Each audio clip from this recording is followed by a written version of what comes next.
ராஷ்டிரிய ஜனதா தளம் ஆர்ஜேடி மற்றும் அதன் கூட்டணி கட்சிகள் ஒருபோதும் ஆட்சிக்கு வராமல் பார்த்து கொள்ள வேண்டுமென பிரதமர் மோடி தெரிவித்துள்ளார். பீகாரில் பெண்கள் 75 லட்சம் பேருக்கு மாதம் ரூபாய் 1000 வழங்கும் திட்டத்தை டெல்லியிலிருந்து வீடியோ கான்பரன்ஸ் வாயிலாக பிரதமர் மோடி தொடக்கி வைத்தார். இந்த நிகழ்ச்சியில் பிரதமர் மோடி பேசியதாவது: பீகாரில் ராஷ்டிரிய ஜனதா தளம் ஆட்சியில் இருந்தபோது நிலவிய பயங்கரவாதத்தை நினைவில் கொள்ள வேண்டும். அப்போது எந்த மக்களும் பாதுகாப்பாக இல்லை.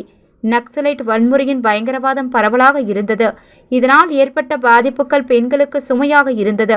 ஏழைகள் முதல் டாக்டர்கள் வரை யாரும் ராஷ்டிரிய ஜனதா தளம் தலைவர்களின் அட்டூழியங்களில் இருந்து யாரும் தப்பவில்லை. சாலைகள் இல்லை, சட்ட ஒழுங்கு பரிதாபமாக இருந்தது. இன்று நிதிஷ்குமாரின் தலைமையில் சட்டத்தின் ஆட்சி திரும்பிய போது பெண்கள் மிகப்பெரிய நிம்மதியை உணர்ந்துள்ளனர். பீகாரில் பெண்கள் பயமின்றி தங்கள் வீடுகளை விட்டு வெளியே வருகின்றனர். நிதிஷ்குமாரின் அரசாங்கத்திற்கு முன்பு இது வெறுமனே சாத்தியமில்லை. நான் பீகாருக்கு செல்லும் போதெல்லாம் இவ்வளவு பெரிய எண்ணிக்கையிலான பெண் போலீசாராக பணியமர்த்தப்பட்டு இருப்பதை கண்டு நான் மிகவும் திருப்தி அடைகின்றேன்.